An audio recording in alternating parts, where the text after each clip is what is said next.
ہم مر گئے تو سب کو دفنانے کی فکر ہوگی، ہم مر گئے تو سب کو دفنانے کی فکر ہوگی، کسی کو قبر تو کسی کو لے جانے کی فکر ہوگی۔ میرا نام پکارا جائے گا مسجد کے میناروں میں، کہیں دیر نہ ہو جائے جنازے کی فکر ہوگی۔ پہلے روتے تھے میرے مرنے کے افسوس میں، ہم چلے گئے تو ان کو کھانے کی فکر ہوگی۔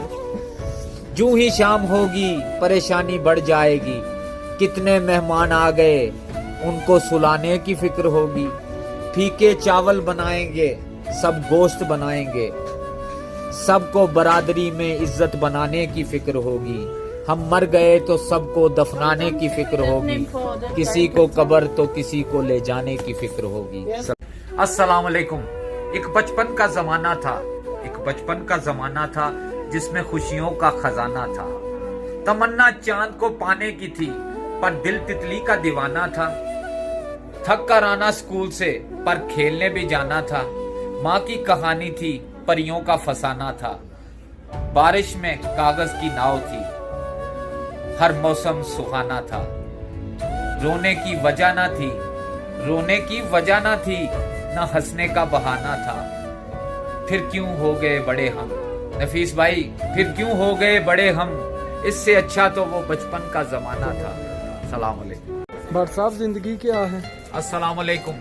کتنی عجیب ہے یہ زندگی نفیس بھائی، جب عقل آتی ہے تو شادی ہو جاتی ہے، جب پیار کرنے کی عمر ہوتی ہے تو بچے سنبھالنے پڑتے ہیں، اور جب آرام کرنے کا وقت آتا ہے تو بیماریاں گھیر لیتی ہیں، اور جب زندگی یہ سمجھ میں آتی ہے تو اوپر جانے کا وقت آ جاتا ہے۔ کتنی عجیب ہے نا یہ زندگی نفیس بھائی۔ بہت مصروف رہتے تھے، ہواؤں پر حکومت تھی، تکبر تھا کہ طاقت تھی، بلا کی بادشاہی تھی۔ کوئی بے فکر بیٹھا تھا، کسی کے ہاتھ حکومت تھی، سبھی مصروف تھے ایسے کہ ایک ہستی بلا بیٹھے۔ بہت پرواز کر بیٹھے، خدا ناراض کر بیٹھے۔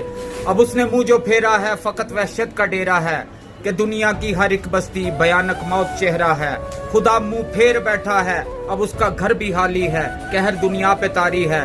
اب بھی وقت ہے لوگو، خدا سے گڑ گڑا کے توبہ کرو لوگو، وہ جلدی مان جاتا ہے، وہ اب بھی تم کو چاہتا ہے۔